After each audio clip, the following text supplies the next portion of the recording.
The opinions expressed by the host and guests in this show are not necessarily the views of Children's Health Defense.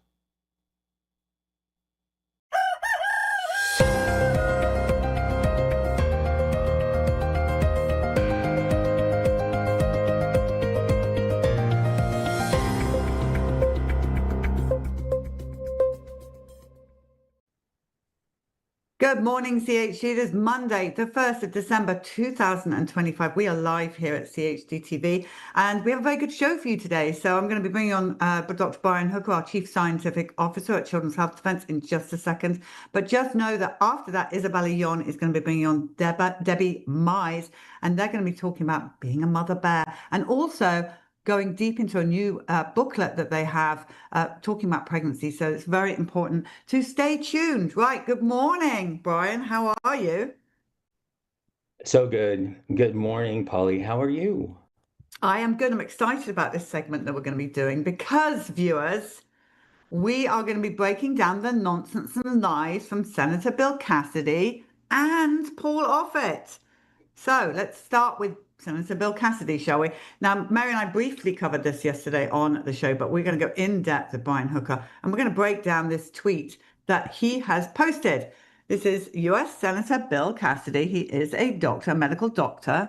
He says, I'm a doctor who has seen people die from vaccine preventable diseases. What parents need to hear right now is vaccines for measles, polio, hepatitis B, and other childhood diseases are safe and effective and will not cause autism. Any statement to the contrary is wrong, irresponsible, and actively makes Americans sicker. Let's just stick at that now. I think, Ryan, if you could just break that down, that would be fantastic. Okay, well, first of all, these are not safe or effective. The safety profile of the three vaccines that he lists right now are really abysmal. I mean, they do, cause different neurological conditions. The hepatitis B vaccine has aluminum. The measles vaccine, of course, the MMR is a live virus vaccine. It can cause anaphylaxis and death. And so, the thought that they're safe and effective is really preposterous. And then, the fact that Secretary Kennedy showed him the evidence of these vaccines causing autism, and the fact that the vast majority of the vaccination schedule has not been studied by the officials in the CDC or the FDA. And so, clearly he didn't believe Secretary Kennedy, or he is lying. Yeah, but why would he be lying? I mean, this is such a gross, inaccurate statement that's dangerous. And he's saying that any statement is wrong. So what you're saying now, he's saying is wrong. Does he believe that? He can't believe that. He must be more intelligent than that. Well, you would hope that somebody in that position would be more intelligent. I mean, you can't, first of all, in science, it's very, very difficult to prove a negative. And we know that there are bona fide cases that even vaccine court has compensated for cases of autism from vaccines. So, there's a lot of evidence that flies in the face of what Senator Cassidy is saying. And I think that there are a lot of dollar signs there that would motivate him to say something contrary to the truth. I wish that it wasn't a different situation. Senator Cassidy keeps on gets money from the pharmaceutical industry. He is a pharmaceutical industry luminary because he is a medical doctor, but he is no expert on vaccines. Based on what he's saying, it's just absolutely wrong. And we know that when people die of quote unquote vaccine preventable diseases, oftentimes it's due to complications. They keep on trotting out the two deaths of the little girls in Lubbock, Texas. And we know that both of those girls died from medical error. They were inappropriately treated for bacterial pneumonia. So just stop it. This is absolutely wrong.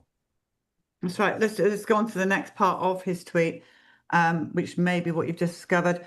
We need to understand the real causes of autism. Studies show there's a genetic predisposition when a mom who's pregnant is exposed to environmental toxins, which can increase a child's risk of autism. It's deeply troubling that, according to HHS officials, they appear to have cancelled hundreds of millions in research on autism genetics, redirecting attention to factors we definitely know do not cause autism, denies family the answers they deserve. Um, Okay, let's talk about a mum who's pregnant is exposed to environmental toxins. I have a massive problem with that. I'm sure if you're exposed to environmental toxins like we all are, that's not good. But Billy was born beautifully healthy, as was your son Steve. Right. They were born healthy, and the risk of regression and the risk of regressive autism is real. About you know Gosh, 83% of cases that were monitored by the University of California, Davis, in a study that was published in 2019 were a regressive phenotype. The parents reported some level of regression after normal development. You can't really argue with that. I am all for removing toxins during pregnancy. There are 8 different needle sticks that possibly can occur, 8 different prenatal vaccines. And so, if he's concerned about prenatal toxins, why doesn't he get rid of the directly injectable toxins during pregnancy? I think that that would be the first big step that he would need to do. But he's talking out of two sides of his mouth when he is, talking about environmental toxins, which include vaccines as a causal factor, but then saying, look at autism genetics. It makes absolutely no sense. But Brian, he says in that tweet, just going back to that second, Lou, that just last one that I read, yeah, he says, we definitely know do not cause autism. What's he going to do? Because we all know that vaccines can and do cause autism. We all know that. That's a scientific fact. The people itself are telling us that. What's he going to do when he does realize he's wrong? I mean, he's on the. He's going to retire and float around the Gulf of Mexico. He doesn't care. I mean, honestly, I hate to sound so cavalier about this, but these people do not care. They do what is expedient for them and for their retirement accounts. And I'm so sick of congressional officials towing the party line in order to increase their coffers. I mean, the take-home message of going to Congress is you get rich. And this is how it's done, is to, spout nonsense that toes the pharmaceutical line. I don't know how they live with themselves. All right, do we have any more of that tweet, Lou? Oh, yes, of course. We had 2 children die and many more hospitalized nationally from measles this year. Louisiana is experiencing its worst whooping cough outbreak in 35 years. Families are getting sick and people are dying from vaccine preventable deaths, and that tragedy needs to stop. Well, we've talked about the 2 children until we're blue in the face that Right. they say died of measles. So let's put that one aside. We know categorically they did not. Um, How what about all the children that are dying, and the mortality rate in children with autism because of wandering, because of lack of communication, because of dyspraxia, where these kids will find themselves, in water, in the street, wherever, in very, very unsafe situations and unable to get themselves out because they do not have control of their bodies. Let's talk about the life expectancy of somebody in that state of having autism being between 30 and 40 years. I mean, we have a cataclysm, we have a tragedy here, but we are, looking at minutia around infectious diseases that are highly treatable, that have not caused deaths. That they're lying about deaths, and all these fear porn, where the fear is absolutely in the wrong place. So, to Senator Bill Cassidy, does he not care about the 12,000 signatures on our 2 buses? Does he not care about all the children that have died from DTaP, all the children that have died from the MMR, and now children like ours who are brain injured for life? Do they not count? They, we need to make sure that our voices are heard loud and clear because our children count. It's really easy to dismiss them. They just are away. Many of our children have very, very difficult times being in public. And I am so excited for the children and adults now that have a voice, that are speakers or spellers that are speaking out regarding severe autism, regarding neurodevelopmental disabilities, regarding what they've had to go through. And I think that we need to make sure our voice is heard. Senator Bill Cassidy is not going away until he retires and he gets on his yacht in the Gulf of Mexico. But the rest of us, we need to have our voices loud and clear, and we need to drown out others' voices. Yeah, and I met this woman yesterday she came to see me, and she has two young children on the spectrum, and she told me she has not been out of the house for 5 years because of the severity of what's going on in her home.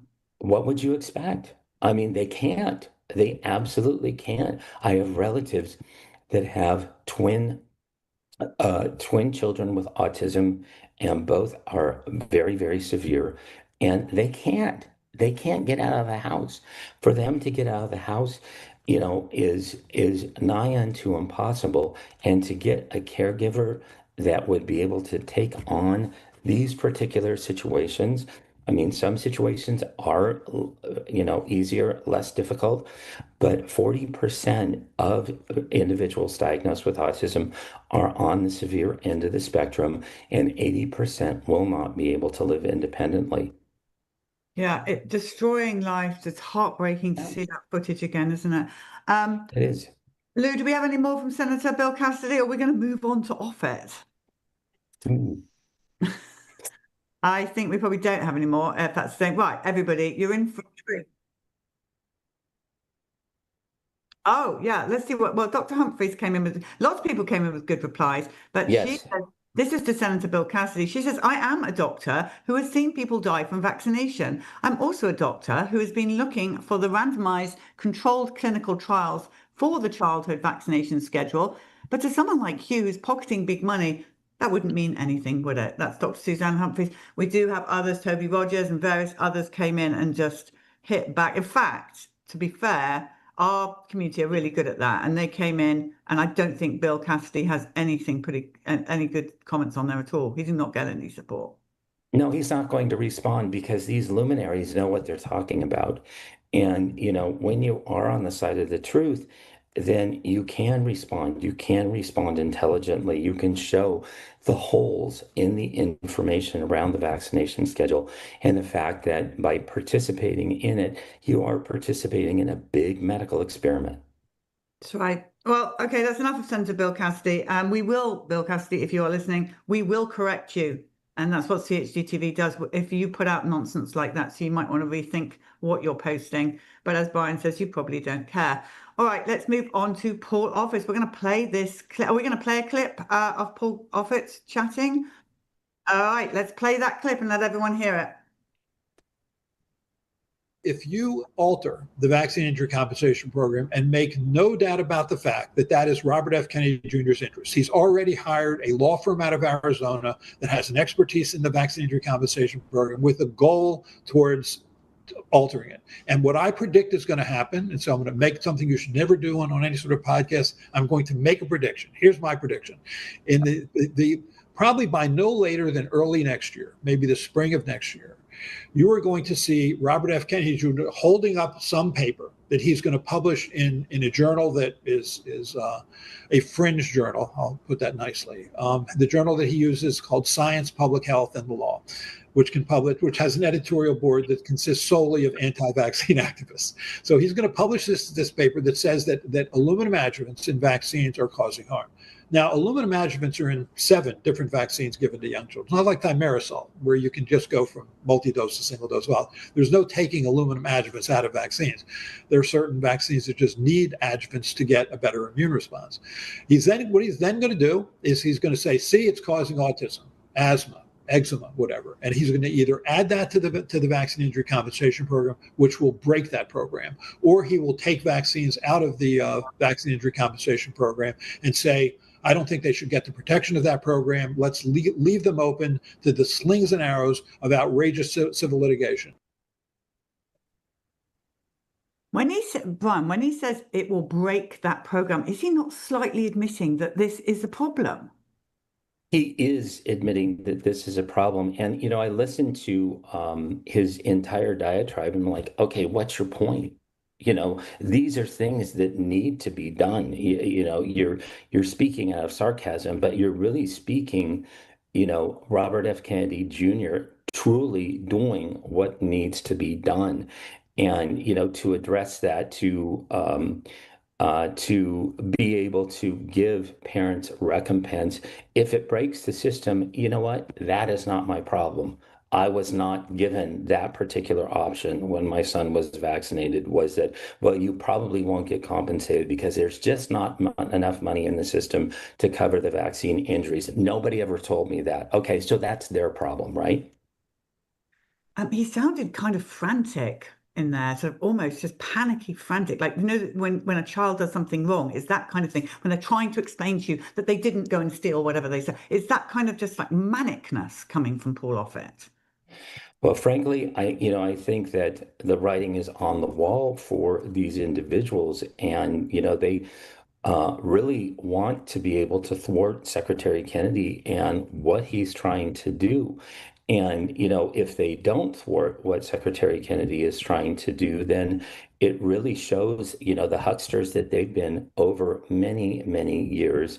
And, the fact that Paul Offit has many, many millions of dollars lining his pockets in his, money market accounts, his 403b, 401k, whatever it is, that, because of what he has stated publicly, falsely and fraudulently about vaccines. And so, yeah, I think they're absolutely frantic. Heaven help them if they actually believe this narrative and believe that they're doing some level of good.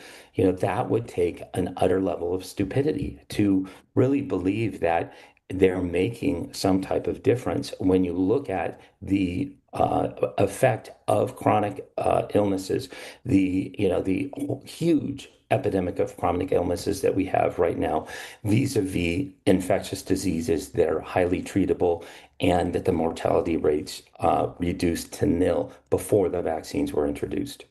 Can we just quickly talk about aluminum for a second for those young mums, for those people Yes. out there that have no idea? So aluminum, is it toxic? Would you spoon the amount of aluminum adjuvant that you put in a vaccine would you spoon feed that into your baby because they say it's safe?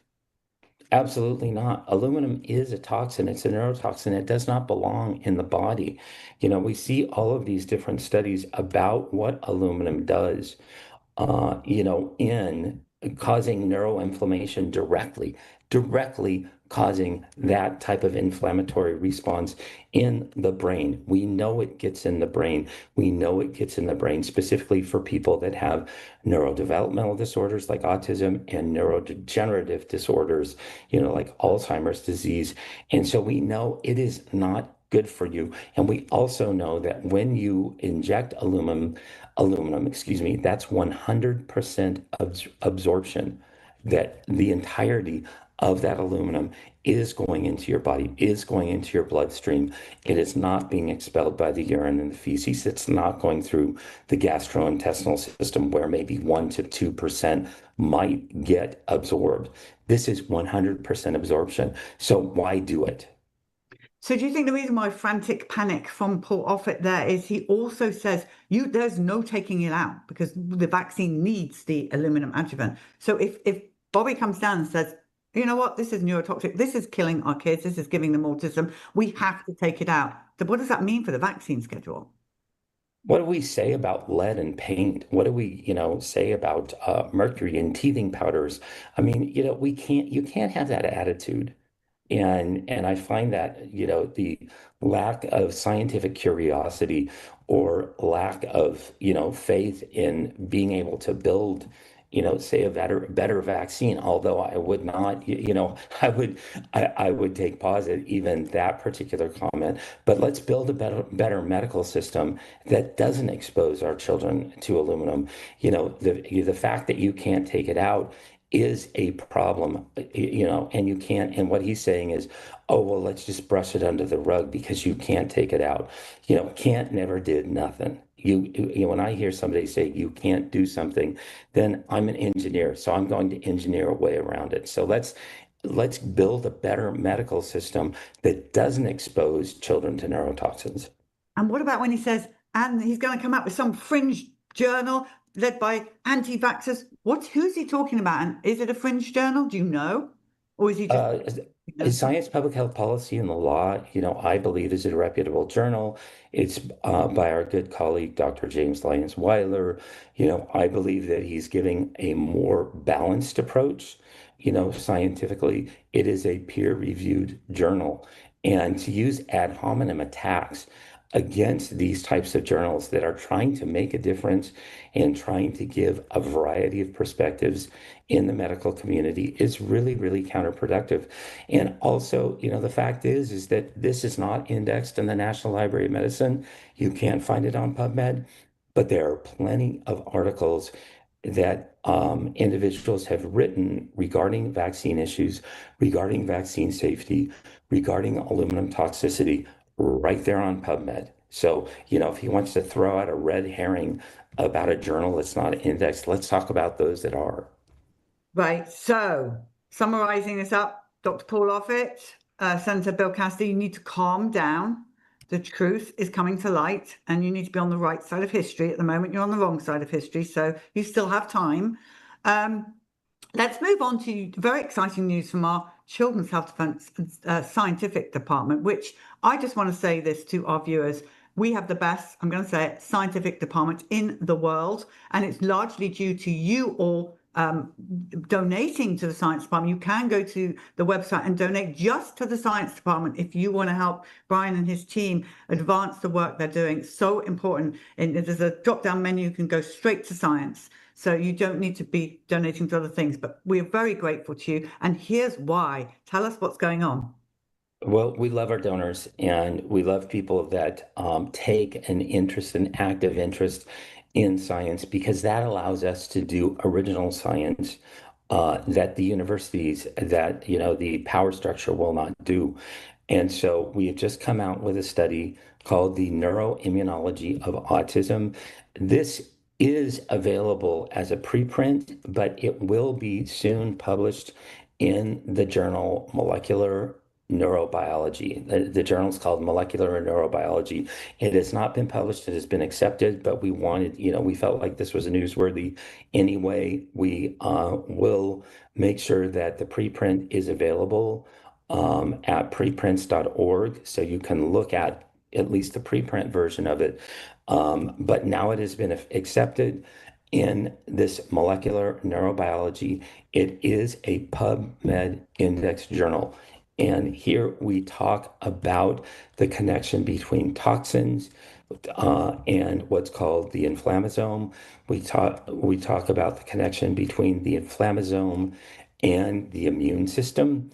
And we talk about how this connection then will create a condition in the brain.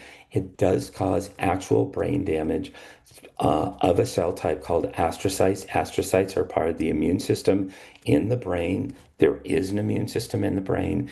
And what we do is we step by step highlight the different facets of how an environmental toxin, including a vaccine, can cause a neurological injury that leads to autism. And so by breaking down the neuroimmunology, then we're able to show these linkages.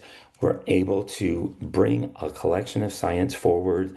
It was primarily authored by Jeet Varia, who is a former associate of us at Children's Health Defense. He's moved on, but he was a postdoctoral researcher for us for several years and has done an amazing job in collaboration with my hero, Dr. Martha Herbert from Harvard University. She's since retired from Harvard University, and she's working on several different projects with Children's Health Defense And I was able to co-author it as well.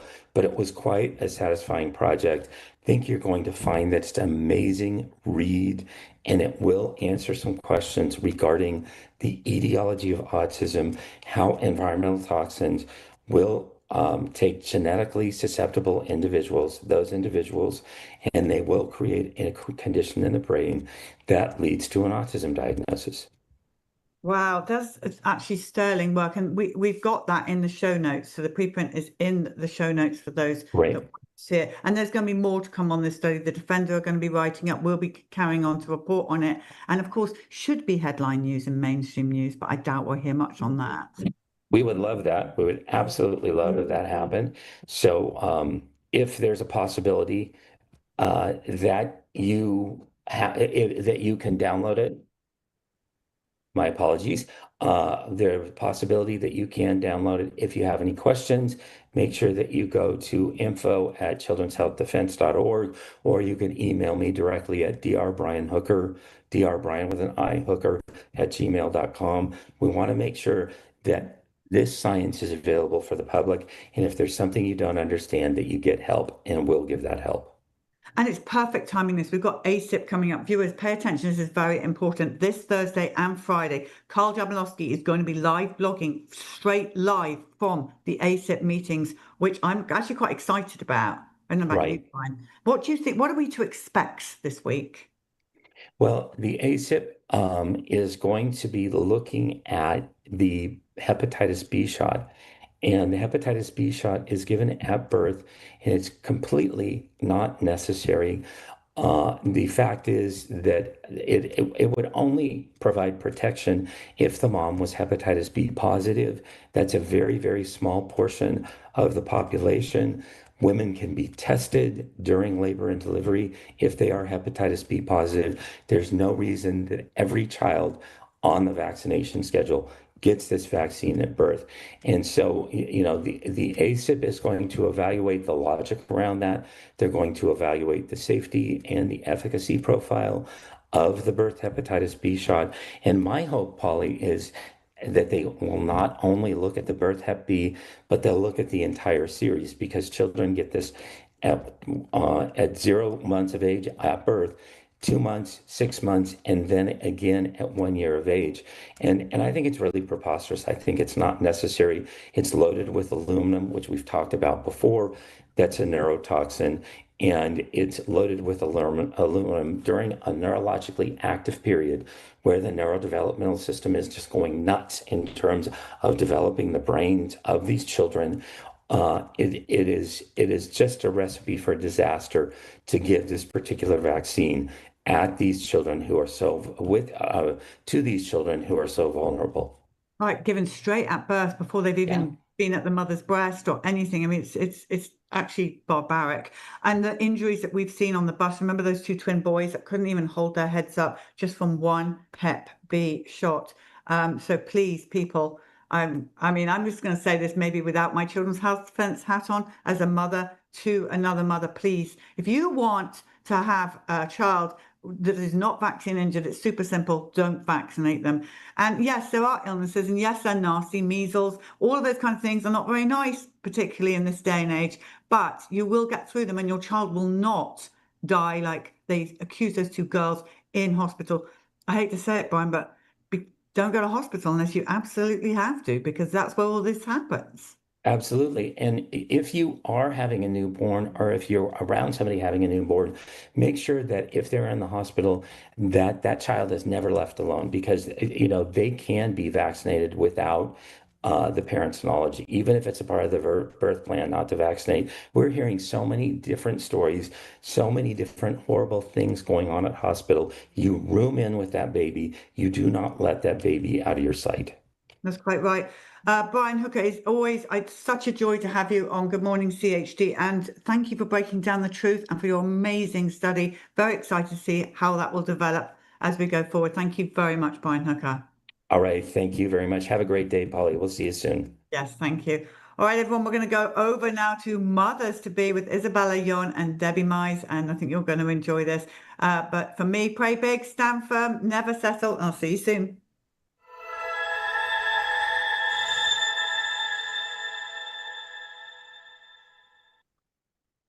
Good morning, Ph.D TV. Welcome to our Mothers to Be segment where we chat all things from preconception all the way through birth and postpartum. I'm joined today by the wonderful Debbie Mize. She's from Kansans for Health Freedom, and she's going to chat to us about a very exciting project that they've been working on, which I can't wait to share with you all. So welcome, Debbie. Thank you so much for being here today. Thank you for having me. Debbie, why don't you just kick us off by introducing yourself and also a little bit about your amazing organization? Well, again, I'm Debbie Mize, and we started Kansans for Health Freedom in 2019. I had been actually active at our Capitol from starting in about 2011, just to get parents the ability to have their religious exemption honored. And from there, they just kept adding even more vaccines, and we'd go up and fight the fight. So in 2019, there were about 7 health freedom groups in Kansas, and we decided to organize into one voice to have a louder presence and voice, if you will. And so 3 praying grandmas from across the state came together and organized Kansans for Health Freedom. We had no idea that 10 months later COVID would hit. So it's no mistake. God knew. We had educated our legislators for about 10 months on the dangers of vaccines. We started by sending emails to all legislators in Kansas, 2 a week, one with a mother's vaccine injury story and one with a did you know fact. That is how we got our start and the presence at our Capitol. Amazing, amazing. And now I have a copy of your amazing book, which we're going to talk about. Mama Bear, You Call the Shots. I flicked through it and there's so much incredible information there. So thank you. I'm so curious, what inspired you guys to write this and put this out there? Actually, we had a legislator call me into his office one day and showed me some material and information that was being put on legislators' desk from the Immunize Kansas Coalition. That is an organization that is heavy lobbying group in the state of Kansas to get people to vaccinate their children. And he wanted us, they had put a book on every legislator's desk. So he wanted to know if we could write a book and do the same thing that would counter what they were putting out there, propaganda, he called it.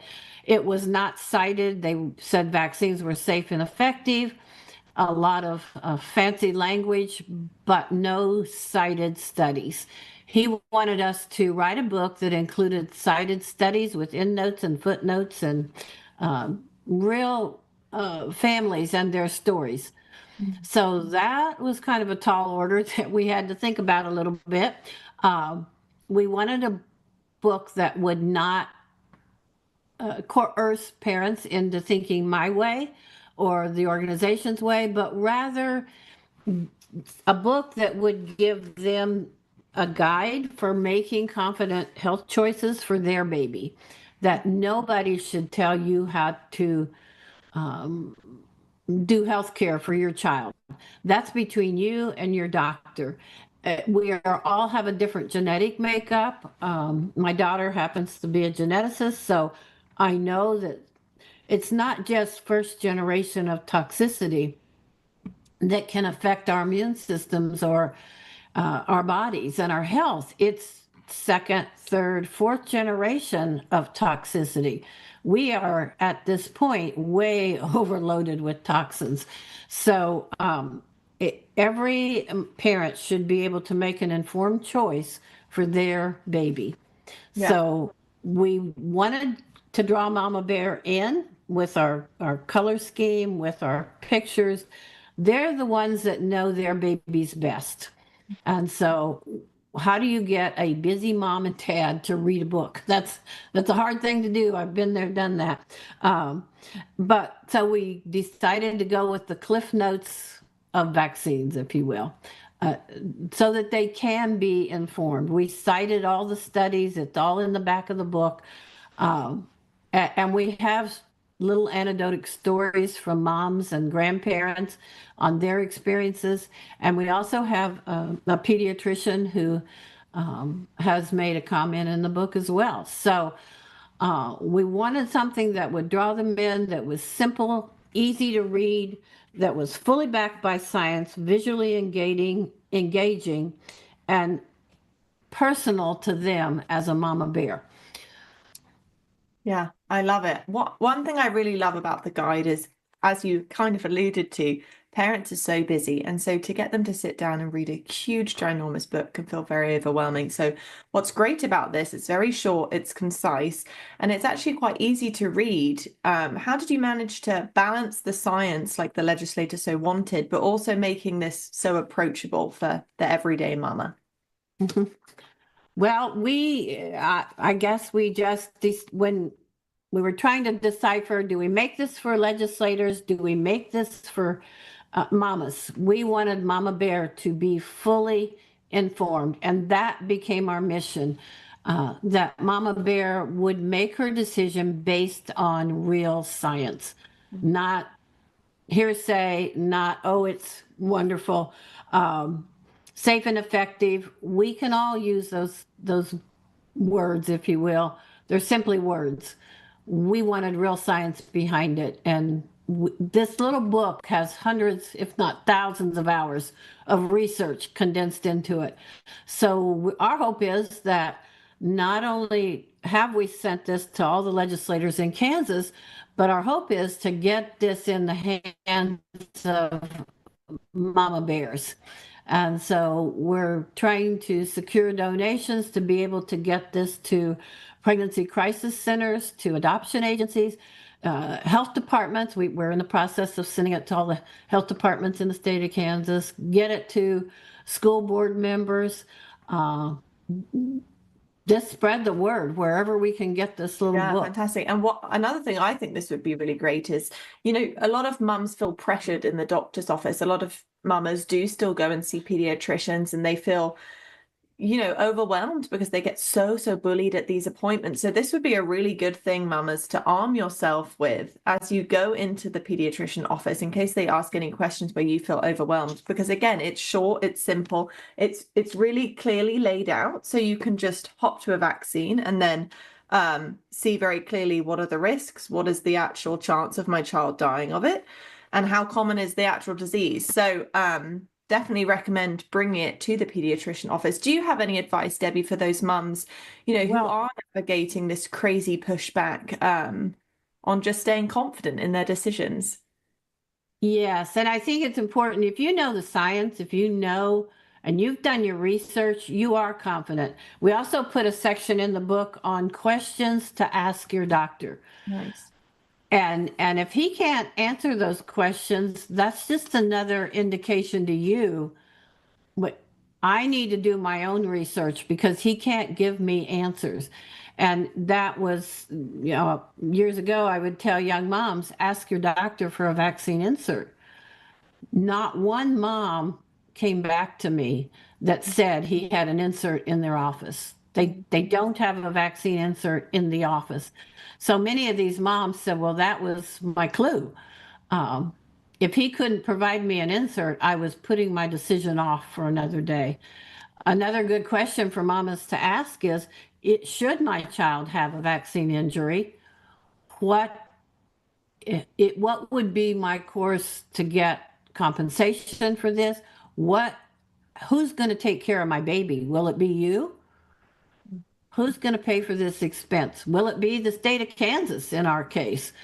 Legislators need to think about this. And down the road, an autistic child, I heard recently through CHD that 80% of the families affected by autism will end in divorce. That's huge. It's very, very taxing to the families to have a disabled child. So who's going to provide that care for them? All things to think about that we included in this little book. It became something that we wanted to do to empower parents to make their own decisions. Yeah, so good. Well, thank you so much for writing it. And how do people find the book? How do they get a copy or gift it to someone? Where can they grab their own copy? They can go to KSHF.org, and all the information is there. We have lots of other resources as well on that website, but they can order the book at that website that's on the screen. Okay, fantastic. And there it is a donation. This basically is our cost, but if they can make a donation, that is going to help us get it to other states, low-income families, families that are already in crisis. This will help us be able to help others as well. Amazing. And what about those local to Kansas? How can they get involved with the work that you guys are doing on a state level? Sign up go to kansasforhealthfreedom.org and sign up and become a volunteer. Just email us and we'll plug you in. Amazing, amazing. And if other states would like to get the book, reach out to through the website as well. We have some states now that are working to get this in their legislatures as well.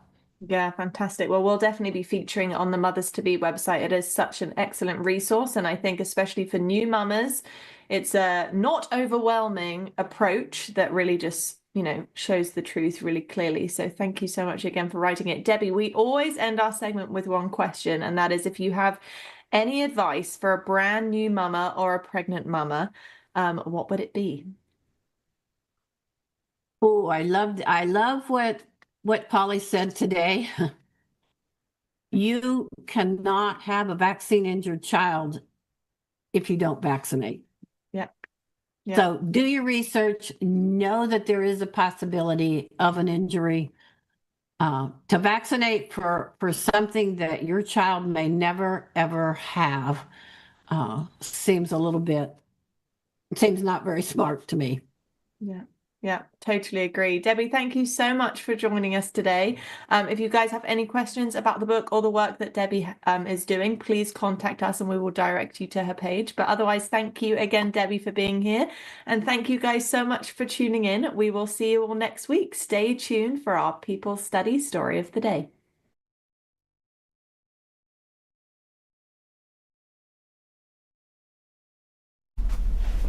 Okay, we are live. Okay, hi. Could you please tell us your name? Yes, my name is Erin Kranz. And this is a story about your dad. Yes.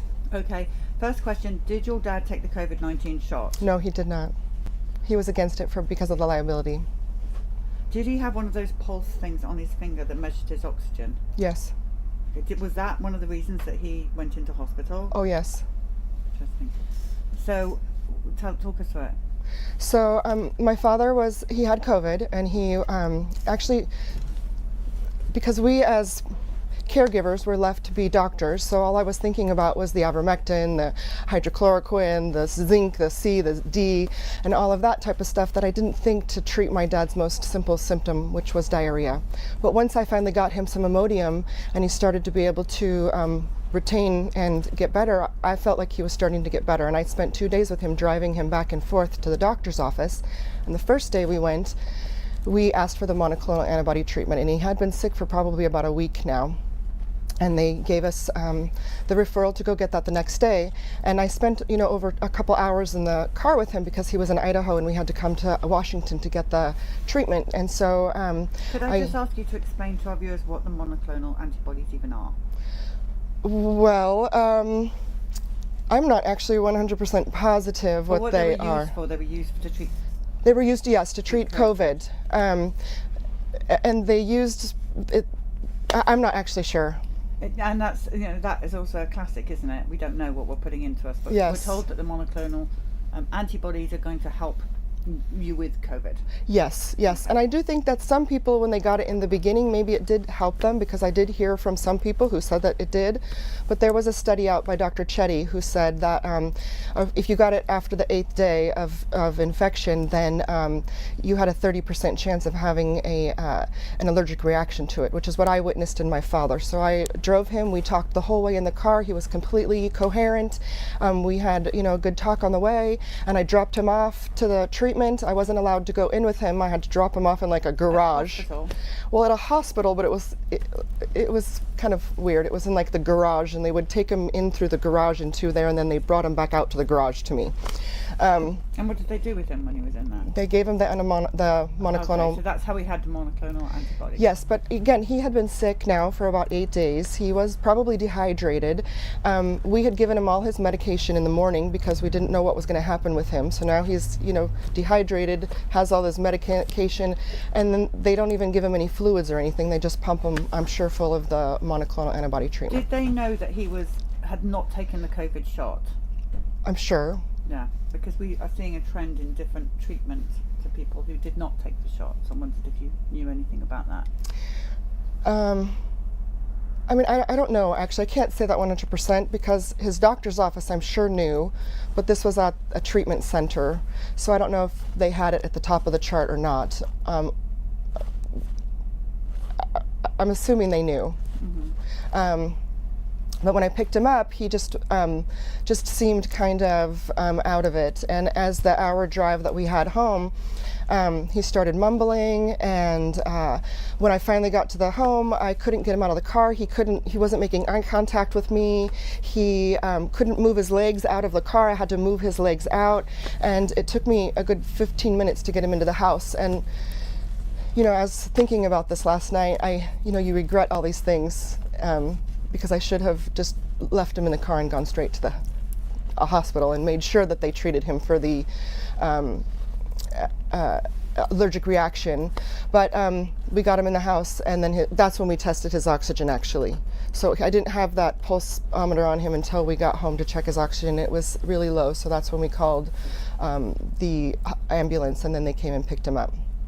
And the paramedics never told the doctor never told the nurse. Each person that I spoke to, it was new information that he was having an allergic reaction. So nobody ever translated that that's what was happening to him. So he just continued having this reaction, which I think is what depleted his body. And it literally would have been like $4 worth of medication, an H1 and H2 and histamine blockers that would have calmed his system down to be able to recover. And because I believe they didn't give him that medication, he died. And I heard 2 weeks after he died, they did change protocol at the hospital to start treating for allergic reactions. So when he got to the hospital, was he on his own? You were not with him? Mm-hmm. I followed behind, but they wouldn't let me in after that. So do you know what happened to him after? How long did it take for him to die? And he was in there about a month, and he just slowly deteriorated. And I did get to be with him at the very end. They let us be with him the last day, but by then it was too late. And do you have his medical records? Do you know what they gave him in the hospital? I do have it. I mean, we could get his medical records, and I wrote down things as I was being told by the doctor, but I know he did not get the remdesivir, he did not get ventilated, he was on a really high oxygen. Okay. Yeah. So you believe he was killed? I believe because they wouldn't do anything outside of the protocol, they wouldn't treat him any other way. They wouldn't look at him as a person that was having a reaction. They just looked at him as having COVID. That's why he died. Does it make you wary of hospitals now? Oh, definitely. Definitely, yeah. What's your advice to people? What's your warning? Take your health into your own hands. If you have a way to decrease whatever medication that you're on, whether that's working on your weight, working on your exercise, working on your eating habits, just take control of your health, because nobody's going to do that for you. Doctors aren't going to do that for you either. They have lost the art of medicine and the art of practice, and they only are restricted by insurance companies and by the people that are making these policies and mandates. And you're not in that. Thank you. Thank you for your story. Thank you. Do you have a picture of your... I had a battalion commander come to me, and she said, "Dear God, we're killing our own soldiers."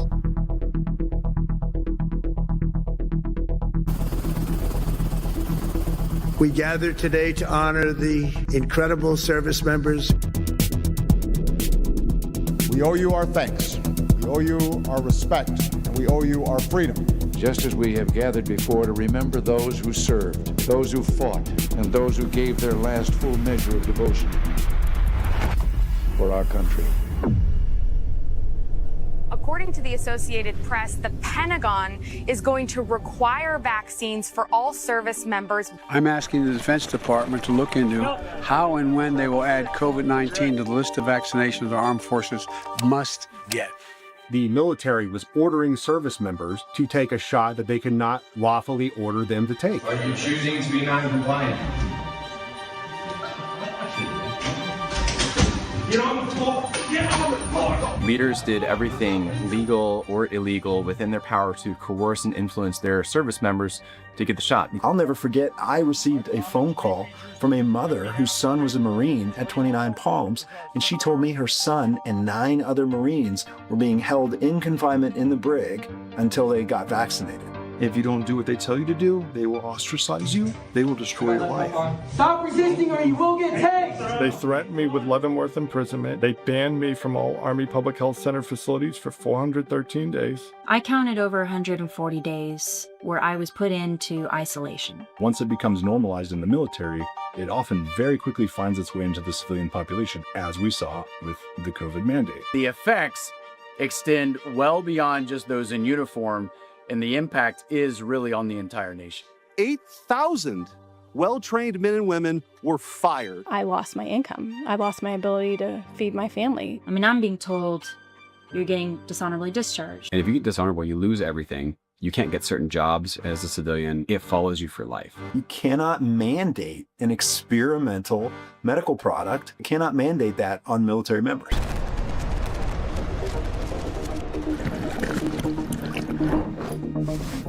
In my entire medical career prior to this, I had never seen a young person with a stroke. I had never seen someone have a massive clot without provocation. We were in great shape. We were doing very well.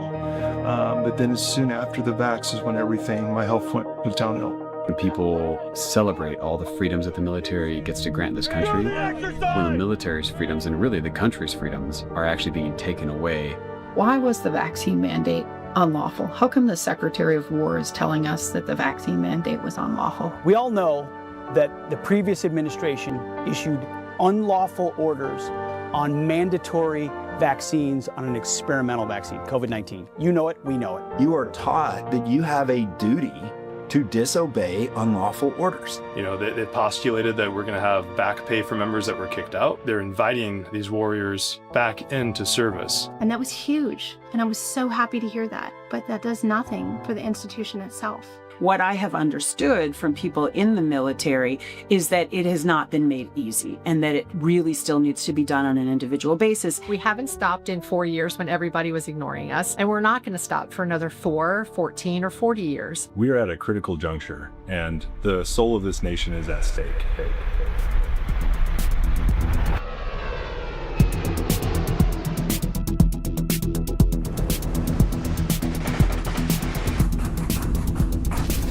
When we talk about orders that are unlawful, now there is a duty to disobey.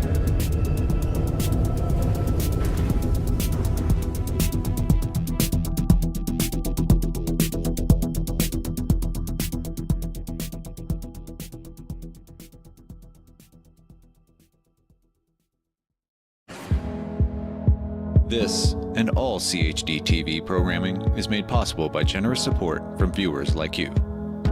Please consider making a contribution today to keep our programming going strong. Thank you.